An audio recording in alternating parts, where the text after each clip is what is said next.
Hi guys, ಎಲ್ರಿಗೂ ನಮಸ್ಕಾರ. ಏನಪ್ಪ ವಿಷಯ ಅಂತ ನಿಮ್ಗೆ ಗೊತ್ತಿರೋಂಗೆ ನಿನ್ನೆ ರಾತ್ರಿ ಬಿಗ್ ಬಾಸ್ ಸೀಸನ್ 11ರ ಪ್ರೋಮೋ ರಿಲೀಸ್ ಮಾಡಿದ್ದಾರೆ.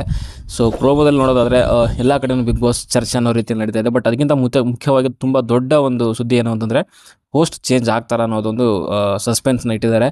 ಸೊ ನಿಮ್ಗೆ ಗೊತ್ತಿರೋಂಗೆ ಹೊರಗಡೆ ಆಲ್ರೆಡಿ ಬಿಗ್ ಬಾಸ್ ಸೀಸನ್ ಈ ಏನು ಸುದ್ದಿ ಬರ್ತಾಯಿತ್ತು. ಸೊ ಒಂದು 2-3 ಮಂತ್ಸಿಂದ ಈ ಹೋಸ್ಟ್ ಬಗ್ಗೆ ತುಂಬ ಒಂದು ಚರ್ಚೆ ಆಗ್ತಾಯಿತ್ತು. ಸೊ ಅದನ್ನೇ ಕ್ಯಾರಿ ಮಾಡ್ಕೊಂಡು ಹೋಗಿದ್ದಾರೆ ಬಿಗ್ ಬಾಸ್ ಟೀಮ್ ಅವರು. ಅಂದರೆ ಸಸ್ಪೆನ್ಸ್ ಇನ್ನೂ ಸ್ವಲ್ಪ ಬಿಲ್ಡ್ ಆಗಲಿ ಅನ್ನೋ ರೀತಿಯಲ್ಲಿ, ಆ್ಯಂಡ್ ಈ ವಾದಗಳು ವಿವಾದಗಳು ಮತ್ತು ಚರ್ಚೆಗಳಾಗಲಿ ಅನ್ನೋದಕ್ಕೋಸ್ಕರನೇ ಈ ಒಂದು ಸಸ್ಪೆನ್ಸ್ನ ಕ್ರಿಯೇಟ್ ಮಾಡಿದ್ದಾರೆ ಆ ಒಂದು ಪ್ರೋಮೋದಲ್ಲಿ ನೋಡಿದ್ರೆ ಕೊನೆಯಲ್ಲಿ. ಆ್ಯಂಡ್ ಸುಮಾರು ಜನ ಹೇಳ್ತಾಯಿದ್ರು ಆ ಒಂದು ಲಾಸ್ಟಲ್ಲಿ ಏನೋ ಒಂದು ನಗು ಬರುತ್ತೆ, ಸೊ ಒಂದು ಲಾಫು. ಸೊ ಅದು ರಿಷಬ್ ಶೆಟ್ಟಿದ ಕೆಲವ್ರದ್ದೆಲ್ಲನೂ ಗೆಸ್ ಮಾಡ್ತಾ ಇದ್ದಾರೆ. ಬಟ್ ಆ ಥರ ಎಲ್ಲ ಏನೂ ಇಲ್ಲ ಅಂತ ಅನ್ಕೊತೀನಿ. ಆ್ಯಂಡ್ ಇನ್ನೊಂದು ವಿಚಾರ ಏನು ಅಂತಂದರೆ, ಒಂದಲ್ಲ ಒಂದು ದಿನ ಸುದೀಪ್ ಸರ್ ಈ ಒಂದು ಬಿಗ್ ಬಾಸ್ ಹೋಸ್ಟಿಂಗ್ನ ಬಿಡಲೇಬೇಕಾಗುತ್ತೆ, ಇನ್ನೊಬ್ಬ ರಾಜ್ಯಕ್ಕೆ ಬರಲೇಬೇಕಾಗುತ್ತೆ. ಬಟ್ ಒಂದು ಕನ್ಫರ್ಮ್ ಮಾಡಿರುವಂಥದ್ದು ರಮೇಶ್ ಅರವಿಂದ್ ಸರ್. ಸೊ ಯಾಕಂತಂದರೆ ಅವರು ಕನ್ಫರ್ಮ್ ಆಗಿ ಹೇಳಿದ್ದಾರೆ ನಿನ್ನೆ ಒಂದು ಪ್ರೆಸ್ ಮೀಟಲ್ಲಿ. ಸೊ ನನಗೆ ಈ ಒಂದು ಬಿಗ್ ಬಾಸ್ ಸೀಸನ್ 11 ಹೋಸ್ಟ್ ಮಾಡಲಿಕ್ಕೆ ಆಫರ್ ಯಾರೂ ಕೊಟ್ಟಿಲ್ಲ, ಆಮೇಲೆ ಅದ್ರ ಬಗ್ಗೆ ಡಿಸ್ಕಷನ್ ಆಗಿಲ್ಲ ಅಂತ ಹೇಳ್ಕೊಂಡಿದ್ದಾರೆ. ಸೊ ಯಾಕಂತಂದರೆ ಅವ್ರ ಬಗ್ಗೆ ಕೂಡ ಒಂದು ಊಹಾಪೋಹಗಳು ಕೇಳಿ ಬರ್ತಾಯಿತ್ತು. ಸೊ ರಮೇಶ್ ಅರವಿಂದ್ ಅವರು ಈ ಒಂದು ಸೀಸನ್ನ ಹೋಸ್ಟ್ ಮಾಡ್ಬೋದು ಅಂತ. ಸೊ ಬಟ್ ಅದು ಕನ್ಫರ್ಮ್ ಆಗಿ ಹೇಳಿದರೆ ನನಗೆ ಯಾವುದೇ ರೀತಿಯ ಆಫರ್ ಬಂದಿಲ್ಲ ಅಂತ. ಬಟ್ ರಿಷಬ್ ಶೆಟ್ಟಿ ಬಗ್ಗೆ ಕೆಲವೊಂದು ಸುದ್ದಿಗಳು ಓಡಾಡ್ತಿದೆ, ಅದು ಕೂಡ ಕ್ಲಾರಿಟಿ ಇಲ್ಲ. ಆ್ಯಂಡ್ ಅದು ಕೂಡ ಸರಿಯಲ್ಲ, ಯಾಕಂದರೆ ಸುದೀಪ್ ಸರ್ ಈ ಒಂದು ಸೀಸನ್ನ ಹೋಸ್ಟ್ ಮಾಡ್ತಿರೋವಂಥದ್ದು. ಸೊ ಅದು ಅಂತೂ 100% ಪಕ್ಕ. ಬಟ್ ಒಂದಲ್ಲ ಒಂದಿನ ಸುದೀಪ್ ಸರ್ ಕೂಡ ಈ ಒಂದು ಬಿಗ್ ಬಾಸ್ ಅನ್ನೋದನ್ನು ಮೇ ಬಿ ಅವರ ಸಿನಿಮಾಗಳ ಕಡೆಗೆ ತುಂಬ ಒಂದು ಟೈಮ್ ಕೊಡೋಕ್ಕೋಸ್ಕರ ಅಥವಾ ಬೇರೆ ಬೇರೆ ಕಾರಣಗಳಿಂದ ಅವರು ಬಿಟ್ಟರೂ ಕೂಡ ಮುಂದೆ ಯಾರು ಸೂಕ್ತ ಒಂದು ಹೋಸ್ಟ್ ಅನ್ನೋದನ್ನು ಸ್ವಲ್ಪ ಇಲ್ಲಿ ಡಿಸ್ಕಸ್ ಮಾಡೋದಾದರೆ, ಸೊ ನನ್ನ ಪ್ರಕಾರ ರಮೇಶ್ ಅರವಿಂದ್ ಅವರು ಮೆಚುರಿಟಿನಾದ್ರಾಗಿರ್ಬೋದು, ಮಾತುಗಳಾದ್ರಾಗಿರ್ಬೋದು, ಅವರು ಖಂಡಿತವಾಗ್ಲೂ ಸೂಟ್ ಆಗ್ತಾರೆ. ಬಟ್ ಬಿಗ್ ಬಾಸ್ ಹೋಸ್ಟಿಂಗ್ ಅನ್ನೋದು ಓನ್ಲಿ ಮೆಚುರಿಟಿ ಅಥವಾ ಒಂದು ಸ್ಪಷ್ಟತೆ ಆದರೂ ಆಗಿರ್ಬೋದು, ಮತ್ತು ಓನ್ಲಿ ಮಾತುಗಳಿಂದ ಮಾತ್ರ ಸಾಧ್ಯ ಇಲ್ಲ. ಒಂದು ಸ್ವ್ಯಾಗ್ ಅನ್ನೋದು ಬೇಕಾಗುತ್ತೆ. ಆ್ಯಂಡ್ ಅಲ್ಲಿರುವಂಥ ಕಂಟೆಸ್ಟೆಂಟ್ಗಳನ್ನು ಹ್ಯಾಂಡಲ್ ಮಾಡೋವಂಥ ಕೆಪಾಸಿಟಿ ಇರಬೇಕು, ಆ ಒಂದು ಇಮೇಜ್ ಇರಬೇಕು ಹೊರಗಡೆಗೆ. ಓನ್ಲಿ ಬಿಗ್ ಬಾಸ್ ಸ್ಟೇಜ್ ಮೇಲೆ ಅಂತಲ್ಲ, ಬಿಗ್ ಬಾಸ್ ಇಂದ ಹೊರಗಡೆ ಕೂಡ ಆ ಒಂದು ಇಮೇಜ್ ಇರಬೇಕು ಆ ಒಂದು ಹೋಸ್ಟ್ಗೆ. ಸೊ ಅಂಥ ಒಂದು ಹೋಸ್ಟ್ ಇದ್ರೆ ಮಾತ್ರ ಆ ಒಂದು ಬಿಗ್ ಬಾಸ್ ಇವಾಗ ಏನು ಸ್ಟ್ಯಾಂಡರ್ಡ್ನ ಸೆಟ್ ಮಾಡಿದ್ದಾರೆ ಸುದೀಪ್ ಸರು, ಸೊ ಅದನ್ನು ಬೀಟ್ ಮಾಡಬೇಕು ಅಂದರೆ ತುಂಬ ತುಂಬ ತುಂಬ ಕಷ್ಟ ಇದೆ.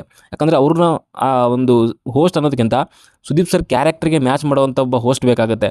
ಸೊ ಅಂಥ ಒಂದು ಹೋಸ್ಟ್ ಇರುವಂಥದ್ದು maybe Ramesh Aravind sir ಖಂಡಿತವಲ್ಲ, ಮೊದಲನೇ ಎಲ್ಲ ಕ್ವಾಲಿಟೀಸ್ ಇದ್ದಾವೆ. ಬಟ್ ಆ ಒಂದು ಸ್ವ್ಯಾಗ್ ಅನ್ನೋದಿದೆಯಲ್ಲ, ಸೊ ಮೇ ಬಿ ಅದು ಎಲ್ಲೋ ಇಲ್ಲ ಅಂತ ನನಗನ್ಸುತ್ತೆ. ಆ್ಯಂಡ್ ಕಂಟೆಸ್ಟೆಂಟ್ಗಳು ಆ ಒಂದು ಹೋಸ್ಟ್ ಏನು ಯಾರಿದ್ದಾರೆ, ಸೊ ಅವ್ರಿಗೆ ಒಂದು ಸ್ವಲ್ಪನಾದರೂ ಗೌರವ ಇರಬೇಕು, ಜೊತೆಗೆ ಒಂದು ಸ್ವಲ್ಪ ಭಯ ಕೂಡ ಇರಬೇಕು.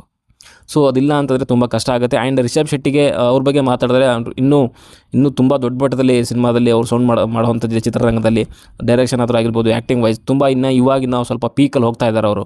ಸೊ ಮೇ ಬಿ ಅವರು ಕೂಡ ಇಂಥ ಒಂದು ಶೋನ ಒಪ್ಕೊಳ್ಳಲ್ಲ ಅಂತ ಅಂದ್ಕೊಂಡಿದ್ದೀನಿ.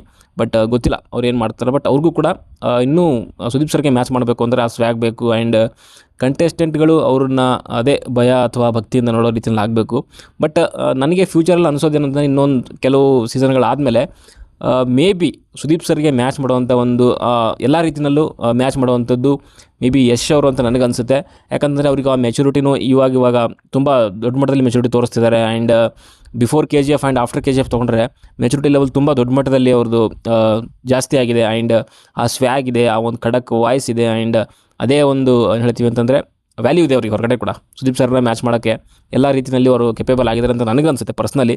So no hate for Sudeep sir, ಯಾಕಂತಂದರೆ ಸುದೀಪ್ ಸರ್ ಆ ಒಂದು ಸ್ಟ್ಯಾಂಡರ್ಡ್ ಸೆಟ್ ಮಾಡಿದಾರಲ್ವ, ಅದು ತುಂಬ ಕಷ್ಟ ಇದೆ ಮೀರ್ಸಕ್ಕೆ. ಯಾಕಂತಂದ್ರೆ ನಾವು ಬೇರೆ ಬೇರೆ ಭಾಷೆಯ ಒಂದು ಬಿಗ್ ಬಾಸ್ಗಳು ನೋಡ್ತಾ ಇದ್ರು ಕೂಡ ಸುದೀಪ್ ಸರ್ಗೆ ಮ್ಯಾಚ್ ಮಾಡೋಕ್ಕೆ ಯಾರಿಂದನೂ ಆಗಲ್ಲ, ಇನ್ಕ್ಲೂಡಿಂಗ್ ಸಲ್ಮಾನ್ ಖಾನ್ಗೂ ಕೂಡ ಆಗೋದಿಲ್ಲ. ಸೊ ಆ ಒಂದು ಮಟ್ಟಕ್ಕೆ ಒಂದು ಸ್ಟ್ಯಾಂಡರ್ಡ್ನ ಸೆಟ್ ಮಾಡಿದ್ದಾರೆ. 10 ಸೀಸನ್ನ ಕಂಟಿನ್ಯೂಸ್ ಆಗಿ ಒಂದು ಹೋಸ್ಟ್ ಮಾಡ್ಕೊಂಡು ಬರೋದು ಅಂತಂದರೆ ಸುಮ್ಮನೆ ಸಾಮಾನ್ಯ ಮಾತೇ ಅಲ್ಲ. ಬಟ್ ಅದನ್ನು ಮೀರಿಸಬೇಕು ಅಂತಂದರೆ ಅಂಥ ಒಬ್ಬ ನಟನೇ ಬೇಕು. ಮೇ ಬಿ ನನಗೆ ಕಾಣಿಸ್ತಿರುವಂಥದ್ದು ಯಶ್ ಅವ್ರು ಮಾತ್ರ. ಯಾಕಂದರೆ ಆ ಒಂದು ಶೋ ಏನಿದೆ ಅದರದ್ದು ಅದೇ ಒಂದು ವ್ಯಾಲ್ಯೂ ಇರಬೇಕು ಅಂತಂದರೆ ಅಂಥ ಒಬ್ಬ ನಟ ಬೇಕು ಅಂತಂದರೆ ಅದನ್ನು ಯಶ್ ಅವ್ರು ಮಾಡ್ತಾರೆ ಅಂತ ನನಗನ್ಸುತ್ತೆ. ಬಟ್ ಅದು ಬಿಟ್ಟರೆ ನನಗೆ ಬೇರೆ ತಲೆಯಲ್ಲಿ ಯಾವ ಒಂದು ಅಂದರೆ ಸೆಲೆಬ್ರಿಟಿ ಅಥವಾ ಒಬ್ಬ ಹೋಸ್ಟ್ ಕೂಡ ನಂಗೆ ತಲೆಗೆ ಬರ್ತಾಯಿಲ್ಲ. ಸೊ ನಿಮ್ಗೇನು ಅನಿಸುತ್ತೆ ಸೊ ಈ ಒಂದು ಹೋಸ್ಟ್ ಬಗ್ಗೆ? ಯಾಕಂದರೆ ಬಿಗ್ ಬಾಸ್ ಕಂಟೆಸ್ಟೆಂಟ್ಗಿಂತ ಈ ಬಾರಿ ಹೋಸ್ಟ್ ಬಗ್ಗೆ ಒಂದು ಜಾಸ್ತಿ ಚರ್ಚೆ ಆಗ್ತಿರೋದ್ರಿಂದ, ಸೊ ನಿಮ್ಗೇನು ಅನಿಸುತ್ತೆ ಸುದೀಪ್ ಸರ್ ನೆಕ್ಸ್ಟು ಯಾರು ಈ ಒಂದು ಹೋಸ್ಟ್ ಸ್ಥಾನನ ತುಂಬಬಹುದು ಅಂತ? ಯಾಕಂದರೆ ಬೇರೆ ಎಲ್ಲರೂ ಕೂಡ ಮಾಡ್ಬೋದು, ಇಲ್ಲ ಅಂತ ಹೇಳ್ತಾಯಿಲ್ಲ. ಬಟ್ ಆ ಒಂದು ಸ್ಟ್ಯಾಂಡರ್ಡ್ ಏನು ಸೆಟ್ ಮಾಡಿದ್ದಾರೆ, ಸೊ ಅದನ್ನ ಹಂಗೆ ಮೇಂಟೈನ್ ಮಾಡ್ಕೊಂಡು ಹೋಗುವಂಥ ಒಬ್ಬ ಹೋಸ್ಟ್ ಯಾರಾದರೆ ನಿಮಗೆ ಸೊ ಇಷ್ಟು ಒಳ್ಳೆಯದು ಅಂತ ನಿಮ್ಗೆ ಅನಿಸುತ್ತೆ? ಆ್ಯಂಡ್ ಆ ಒಂದು ಮೇಂಟೈನ್ ಮಾಡ್ಕೊಂಡು ಹೋಗ್ತಾರೆ ಆ ಒಂದು ಸ್ಟ್ಯಾಂಡರ್ಡ್ ಅಂತ ನಿಮಗೆ ಅನಿಸುತ್ತೆ? ದಯವಿಟ್ಟು ಕಮೆಂಟ್ ಬಾಕ್ಸಲ್ಲಿ ತಿಳಿಸಿ. ಹಾಗೆ ವಿಡಿಯೋ ಇಷ್ಟ ಆದರೆ ಲೈಕ್ ಮಾಡಿ, ಶೇರ್ ಮಾಡಿ, ಚಾನಲ್ ಸಬ್ಸ್ಕ್ರೈಬ್ ಮಾಡ್ಕೊಳ್ಳಿ ಅಂತ ಹೇಳ್ತಾ ಮುಂದಿನ ವಿಡಿಯೋದಲ್ಲಿ